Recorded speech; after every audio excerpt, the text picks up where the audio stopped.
नमस्कार, आप देख रहे हैं NVS यानी निष्पक्ष वार्ता समाचार। गांव नित्यानंदपुर नगली में हुआ अक्षत वितरण कार्यक्रम।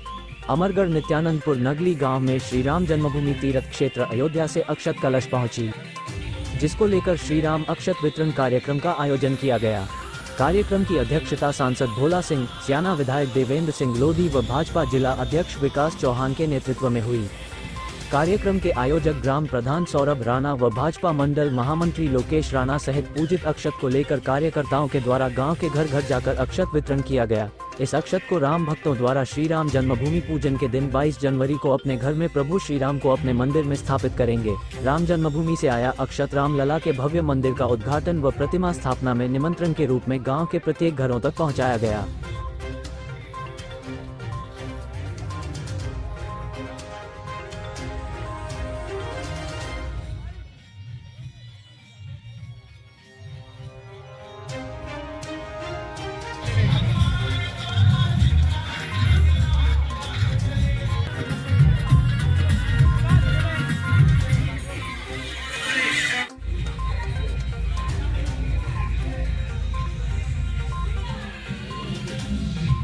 हो गया।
अरे अध्यक्ष जी को ऐसा कर लो सामने थोड़ा सा, प्रधान जी थोड़े हटके खड़े जाओ, ऐसे ऐसे सीधे सीधे।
जो कम से कम 25 साल पहले भारतीय जनता पार्टी के मंडल अध्यक्ष भी रहे हैं, इसी गांव के निवासी हैं, मैं उनसे भी आग्रह करूंगा।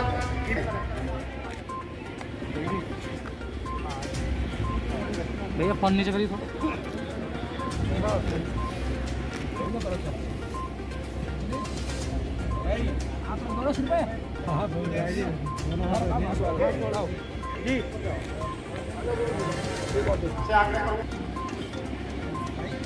मेरे साथ किसी गांव के निवासी मंडल के महामंत्री रहे थे, मैं ऐसे आदेश में मंच पर स्थान लें, अपने जिला पंचायत सदस्य वार्ड को आए और मंच पर अपना स्थान लें।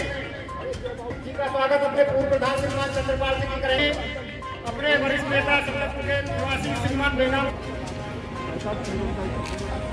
अपने लोकेश राणा अपने मोहित जी वो आए और स्वागत करें।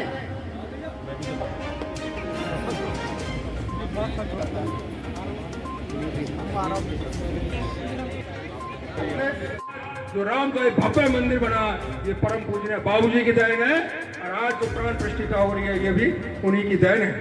और साथियों उन्होंने यहाँ तक भी कर दिया जब केंद्र सरकार ने सख्ती करी कि ये बताइए कि क्या हालत है बाकी जो है मस्जिद की, क्या है कोई कार्यकर्ता कुछ कर रहे हैं, वो कार सेवक कुछ कर रहे हैं, तो उन्होंने स्पष्ट जवाब दे दिया। तो मैं उससे आगे की बताई देता हूँ वो तो साफ। और उन्होंने वहां से केंद्र से आदेश किया कि आप कार्य सेवकों पर गोली चलाइए। वो बोले मैं राम भक्त हूँ, गोली नहीं चलाऊंगा नहीं चलाऊंगा नहीं चलाऊंगा। ऐसी सत्ता मुझे अगर 10 बार भी त्यागनी पड़े, लाख मानने पड़े तो मानने को तैयार हूँ। आप सभी को उनके बारे में मालूम है। ज्यादा नहीं कहते हुए मैं अपनी वाणी पर है विराम लगाऊंगा। जय हिंद जय भारत। बाबर ने वहां बाबरी मस्जिद बाबरी ढांचा बनाने का प्रयास प्रयत्न किया था। 76 बार पहले भी उस पर युद्ध और संघर्ष हुआ।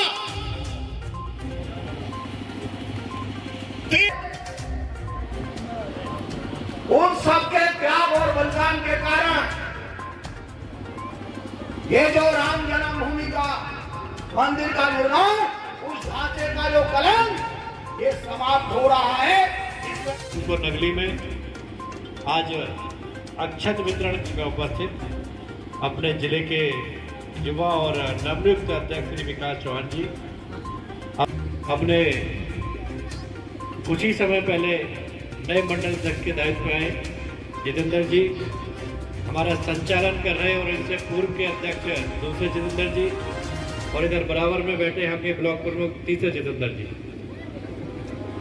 अपने युवा मोर्चे के अध्यक्ष दिवाकर जी, अपने अनिल गोयल जी, हमारे कोषाध्यक्ष जिला पंचायत सदस्य डॉक्टर नरेश जी, सोनू जी, पूर्व सम्मान्य बुजुर्ग, हमारी मातृशक्ति और हमारे नौजवान साथियों, हम सबका सौभाग्य है कि चुनाव में और वोट मांगने के लिए आपके गांव में आए। और आज भगवान श्री राम के मंदिर निर्माण के मूर्ति प्राण प्रतिष्ठा के आमंत्रण के लिए, अक्षत वितरण के लिए आपके बीच में मैं आप सभी का आभार अभिनंदन करते हुए, बहुत सीनियर बुजुर्ग हमारे बैठे, एक नारा हम लगाते थे कि रामलला हम आएंगे और मंदिर नहीं बनाएंगे, और बार बार ये विश्वास दिलाते थे कि जब भारतीय जनता पार्टी सत्ता में आएगी, देश की जनता भाजपा को शासन करने का मौका देगी, भगवान श्री राम का मंदिर निर्माण हम करेंगे। लेकिन जो विरोधी लोग थे वो हमेशा ये कहते थे कि बीजेपी वाले इसी नाम का वोट मांगते हैं, ना सत्ता में आएंगे ना मंदिर बनेगा, और आगे तो भी नहीं बनेगा। नारा लगाते ना तारीख बताएंगे ना मंदिर बनेगा। लेकिन आपने जब पहली बार उत्तर प्रदेश में भाजपा के मुख्यमंत्री के रूप में आदरणीय बाबूजी कल्याण सिंह जी को मुख्यमंत्री बनने का मौका दिया, तो बाबूजी ने मुख्यमंत्री बनने के साथ ही मस्जिद को दर्शित करने का काम किया। अगर वो चाहते तो 5 साल का शासन करने के बाद भी कर सकते थे, लेकिन वो कार्य उन्होंने किया। उसके बाद देश में 2014 में मोदी जी आए और मोदी जी ने संकल्प लिया कि हम राम मंदिर का निर्माण अवश्य करें। प्रदेश की सरकार है तो आपने 2017 में फिर प्रदेश में योगी जी को लेके आए, और जैसे ही दूसरी बार मोदी जी प्रधानमंत्री बने 2019 में, तो जो विवादित ढांचा था जो 91 से 1992 से लेके 2014 तक, 2017 बल्कि 2019 तक, ये कोर्ट निर्णय नहीं कर पाया था कि वो मंदिर की भूमि है मस्जिद की भूमि। जब योगी जी को आपने प्रदेश में बिठाया और मोदी जी को दोबारा देश में बिठाया, पहला काम तो जो मोदी जी के आने के बाद हुआ वो कश्मीर से धारा 317 धारा 35 से हटने का।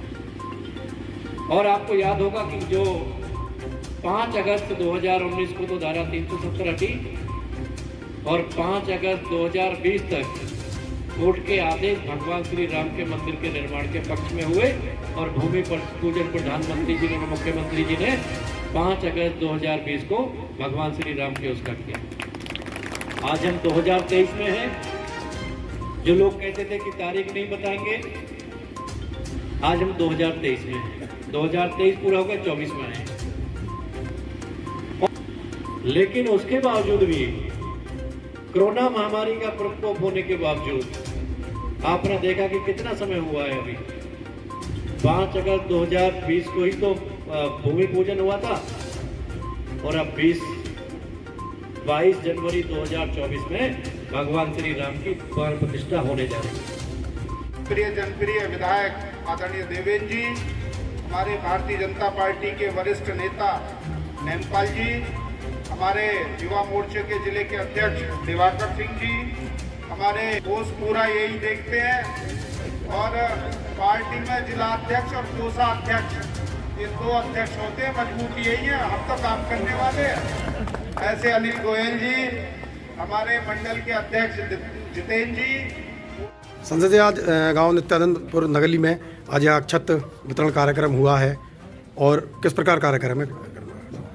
अपने सभी हिंदू भाइयों की आस्था 500 साल का सपना 22 जनवरी को भगवान श्री राम के अयोध्या में मूर्ति की प्राण प्रतिष्ठा होने जा रही है। इस अवसर पर देश के कोने कोने में खुशी का माहौल है और सभी देशवासी खुशी से बहुत ही ऊर्जावान हैं। अयोध्या से सभी देश के नागरिकों के लिए निमंत्रण आया है। अक्षत के रूप में सभी देशवासियों को घर घर जाकर सभी हमारे भाई अयोध्या जाने का निमंत्रण उनको दे रहे हैं। 22 तारीख को माननीय प्रधानमंत्री जी, माननीय मुख्यमंत्री जी और देश के जो बहुत ही वरिष्ठ जन हैं, जो संत महापुरुष हैं, उनकी उपस्थिति में भगवान श्री राम की मूर्ति की प्राण प्रतिष्ठा होगी और देश के हर मंदिर में हिंदुत्व का भाव रखने वाले सभी हमारे भाई, सभी हमारी बहनें एक महोत्सव के रूप में हर मंदिर में पूजा अर्चना और कीर्तन के रूप में इस उत्सव को मनाएंगे। माननीय प्रधानमंत्री जी के और मुख्यमंत्री जी के नेतृत्व में हो रहे इस प्राण प्रतिष्ठा के कार्यक्रम को लाइव देखेंगे और पूरे देश में दीपावली के रूप में घर घर मनाने का जो लोगों में उत्साह हमको दिख रहा है कि सब लोग एक दीपावली हम मनाते हैं, लेकिन दूसरी दीपावली भी 22 जनवरी को मनने वाली है। संजय जी, भाजपा सरकार द्वारा एक देश की जनता के लिए बहुत बड़ा सपना साकार किया है, उसको लेकर जनता को किस प्रकार संदेश देना चाहेंगे आज?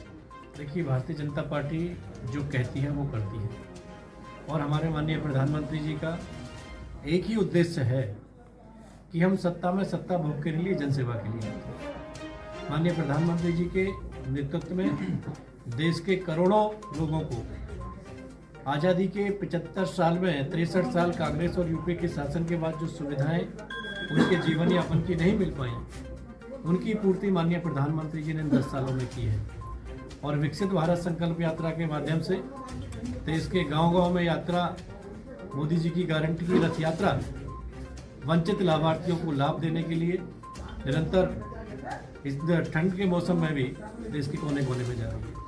तो निश्चित ही माननीय प्रधानमंत्री जी का संकल्प है कि भारत को विकसित और आत्मनिर्भर राष्ट्र बनाना है।